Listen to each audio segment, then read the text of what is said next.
Honorable Speaker, sir, I beg to move for taking into consideration of the Telangana regulation of appointments to public services and rationalization of staff pattern and pay structure, Amendment Bill 2026.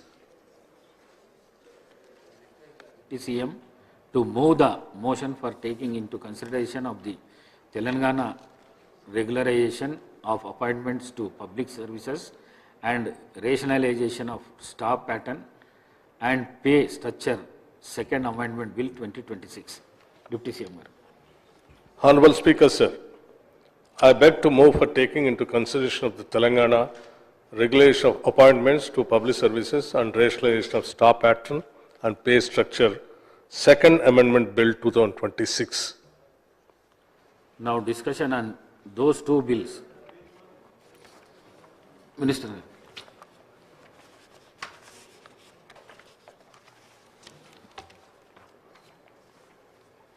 అధ్యక్ష, bill సంబంధించి ఉద్దేశాలు కారణాలు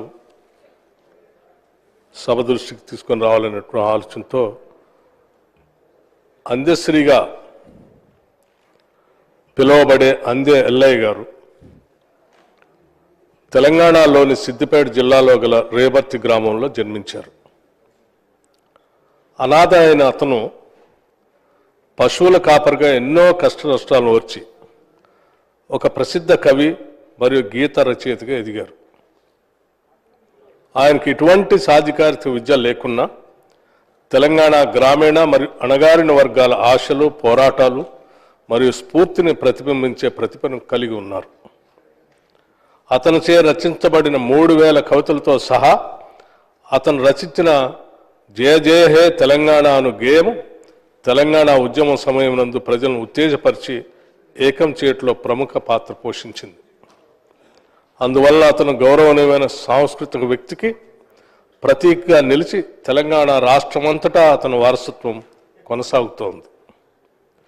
వారి యొక్క విప్లవాత్మకమైన కవితలు మరియు గేయాలు తెలంగాణ రాష్ట్ర సాధన కొరకు జరిగిన ఉద్యమం మందు భావోద్వేగమైన మరియు సాంస్కృతిక స్వరంగా నిలిచాయి. అతని శక్తివంతమైన పద్యాలు లక్షల మంది ప్రజలను, అణగారిన వర్గాలను, రైతులను, కార్మికులను ప్రభావితం చేయటమే కాక వారి పోరాటాలను వ్యక్తీకరించినవి. అవి తెలంగాణ గుర్తింపుకు గణనీయంగా దోహదపడుతున్నవి. శ్రీ అందశ్రీ గారిచే రచించబడిన జయ జయ హే తెలంగాణ గేయమును తెలంగాణ ప్రజల పోరాట వైభవం, గొప్ప సాంస్కృతిక వారసత్వం, గౌరవం మరియు ఆశయాలను ప్రతిబింబిస్తున్నదని, దాన్ని రాష్ట్ర గీతంగా ఆమోదించాలని ప్రభుత్వం అనుసరించి తెలంగాణ ప్రభుత్వం 2024 జూన్ 2వ తేదీన సాధారణ పరిపాలన శాఖ వారి GOMS నెంబర్ 783 ద్వారా ఆ గేయమును రాష్ట్ర గీతంగా ఆమోదించింది. ప్రభుత్వము దివంగత శ్రీ అందశ్రీ గారు తెలంగాణ సాంస్కృతిక మరియు సామాజిక పురోగతిలో కీలక పాత్ర పోషించిన అమూల్యమైన సేవలు అందించిన గాను అతని కుటుంబంలో ఒకరికి ఉద్యోగం కల్పించుటకు నిర్ణయించింది. వారి అకాల మరణం వల్ల నష్టపోయిన కుటుంబం సామాజికంగా, ఆర్థికంగా సవాళ్లపై సకాలంలో మానవీయ దృక్పథంతో ఈ నిర్ణయం తీసుకున్నది. ఇది ముఖ్యమైన మద్దతును మాత్రమే అందించడమే కాక సామాజిక న్యాయ సూత్రాలతో పరిపాలనా సంబంధమైన ప్రమాణాలకు అనుగుణంగా ఉన్నది. ఈ చర్య తెలంగాణ ఐక్యతకు మరియు పురోగతికి తన జీవితం అంకితం చేసి సాంస్కృతిక ప్రతీకగా నిలిచిన అతనిని గుర్తించి మరియు గౌరవించు హామీనిస్తున్నది. ఈ మద్దతును పొడిగించుట ద్వారా తెలంగాణ ప్రభుత్వం రాష్ట్ర వారసత్వం మరియు గుర్తింపును గణనీయంగా తోడ్పాటును అందించిన కుటుంబాల గౌరవంను మరియు సంక్షేమమును పెంపొందించు నిబద్ధత కట్టుబడి ఉన్నది. మరియు ఇది అందశ్రీ చేసిన కృషిని ఆయన వారసత్వంలో గుర్తించడాన్ని ప్రతిఫలిస్తుంది. తెలంగాణ పురోగతికి మరియు ఐక్యతకు అతను అందించిన చిరస్మరణీయమైన తోడ్పాటుకు గాను అతని కుటుంబాన్ని రక్షించవలసిన ఉన్నది కాబట్టి అట్టి నియమాలకు చట్టపరమైన మద్దతును ఇచ్చుటకు అవసరమని భావించింది.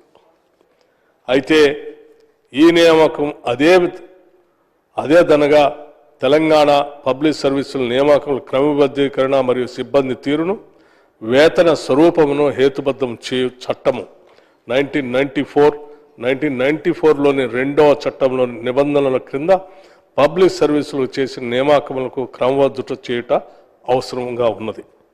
అందువల్ల ప్రభుత్వము శాసనం ద్వారా తెలంగాణ పబ్లిక్ సర్వీసుల నియామకుల క్రమబద్ధీకరణ మరియు సిబ్బంది తీరును వేతన స్వరూపము హేతుబద్ధం చేయు చట్టం 1994లోని 2వ చట్టమును తగిన విధంగా సవరించుటకు నిర్ణయించింది. రాష్ట్ర శాసన మండలి అప్పుడు సమావేశంలో లేనందున మరియు ప్రభుత్వానికి పై నిర్ణయమును వెంటనే అమలుపరచవలసిన అవసరం ఏర్పడినందున 2025 నవంబర్ 25న తేదీన తెలంగాణ గవర్నర్ చే తెలంగాణ పబ్లిక్ సర్వీసులకు నియామకముల క్రమబద్ధీకరణ మరియు సిబ్బంది తీరును వేతన స్వరూపమును హేతుబద్ధము చేయు సవరణ అన్యాదేశము 2025ను జారీ చేశారు మరియు దానిని 2025లోని 7వ అధ్యాదేశముగా 2025 నవంబర్ 25వ తేదీ నాటి తెలంగాణ అసాధారణ గెజెట్ భాగం 4th బిలోని ముద్రించబడినది. ఈ బిల్లుపై నిర్ణయమును అమలుపరచుటకు ఉద్దేశించినది. ఈ బిల్లు ప్రధాన ఉద్దేశం సభ దృష్టికి తీసుకొని వచ్చిన అధ్యక్ష, ఈ బిల్లు అందశ్రీ గారి కుటుంబాన్ని సంబంధించినటువంటి కుమారుడికి ఉద్యోగ అవకాశం కల్పించడం కోసం చేసినటువంటి సవరణ. దయచేసి దీన్ని అందరూ ఆమోదించవలసిందిగా కోరుతా ఉన్నాను. Second bill. Second amendment.